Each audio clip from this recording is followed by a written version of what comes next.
एक वक्त जिस बैंगलोर के कितने सारे नाम थे, कितने सारे नामों से बैंगलोर जाना जाता था। Silicon valley, air condition city, garden city, lake city. सोचिए क्या सिटी रही होगी। जिन्होंने देखा है 20 साल 10 साल पहले, वो जानते हैं कि ये नाम क्यों दिए गए। इतने इतने सारे लेक्स थे, सारे डिमोलिश कर दिए, उधर बिल्डिंग बना दिए। इतने सारी एयर कंडीशन सिटी क्यों कहा जाता था? क्योंकि वेदर इतना था। गार्डन सिटी क्यों? सब जगह ग्रीनरी थी, सब जगह गार्डन्स थे, इतना ग्रीन था। लेकिन वो भी सारे पेड़ कट करके वहाँ पे बड़े बड़े फ्लाईओवर्स बना दिए। मतलब अभी अगर देखो तो आपको बहुत कम जगह पे गार्डन दिखेगा, बहुत कम जगह पे आप गूगल मैप देख लो तो ग्रीनरी दिखेगी, बाकी सब जगह पे आपको सिर्फ कंक्रीट जंगल दिखेगा।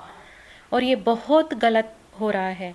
Air condition city, garden city, lake city, ये सारे नाम गुम हो चुके हैं। कहीं पे तो भी मतलब मिस हो गए। अभी एक ही नाम रह गया है, वो है सिलिकॉन वैली। सिलिकॉन वैली ये एक नाम आईटी हब की वजह से है। अभी आईटी हब यहाँ पे क्यों बनाया गया? आईआईएससी जो कॉलेज यहाँ पे बनाया फर्स्ट, वो क्यों बनाया गया? डीआरडीओ, आडा, एचएल, ऐसे इतने इसरो रिसर्च सेंटर यहाँ पे बनाएगी क्योंकि यहाँ का वेदर ऐसा था।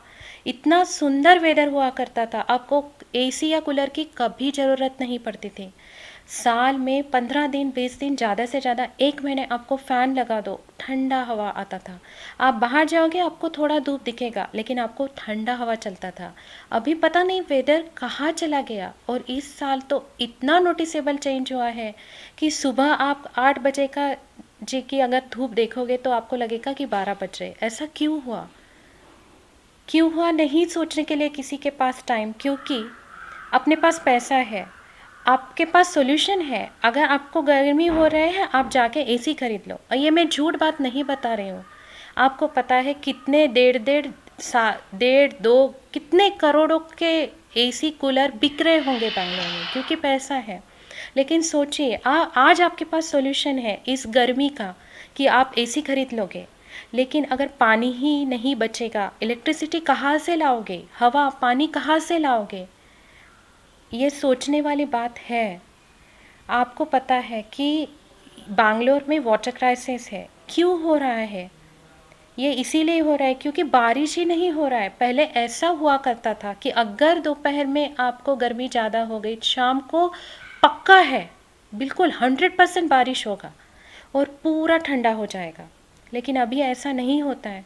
अभी देखो कितने महीनों से यहाँ पे बारिश का मतलब एक बूंद भी आपको नहीं दिखाई दी। ऐसा पहली बार हुआ है पूरा बैंगलोर की हिस्ट्री में। मुझे लगता है ये समर जो है, ये इतना हॉट समर पहली बार लोगों ने देखा होगा।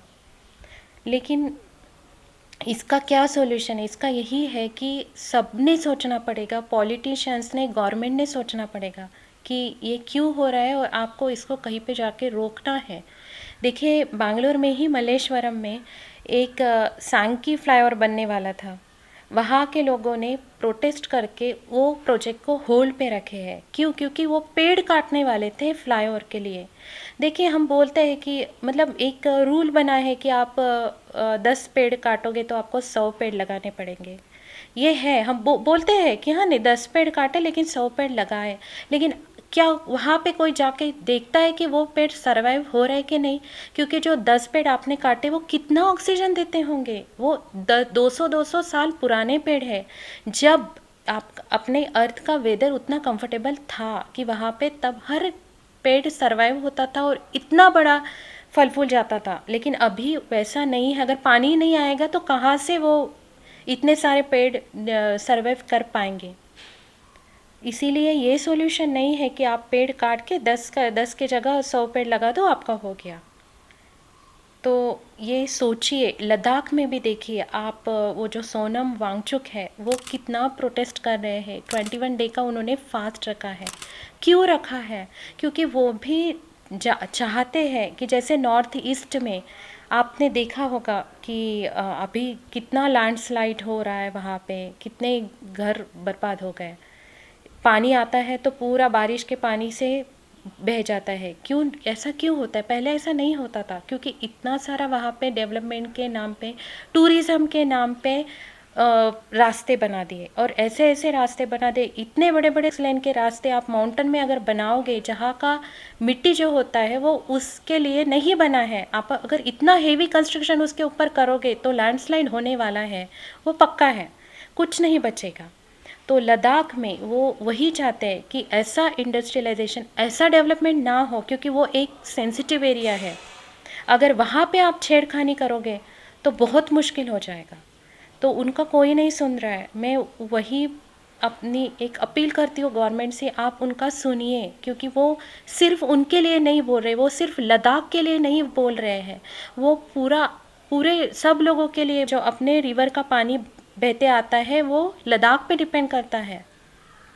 इसीलिए उनका सुनने की बहुत ज़्यादा ज़रूरत है। और मैं अभी जो बोली हूँ कि सॉल्यूशन क्या है कि एसी कूलर खरीद लो, लेकिन ये सॉल्यूशन नहीं है। आपकी आने वाली पीढ़ी बहुत कुछ झेलने वाली है, क्योंकि बिना पानी, बिना हवा के वो कैसे रहेंगे, वो आप खुद के बारे में सोचिए, खुद गज होके खुद के बारे में सोचिए, ये सोचने की ज़रूरत है।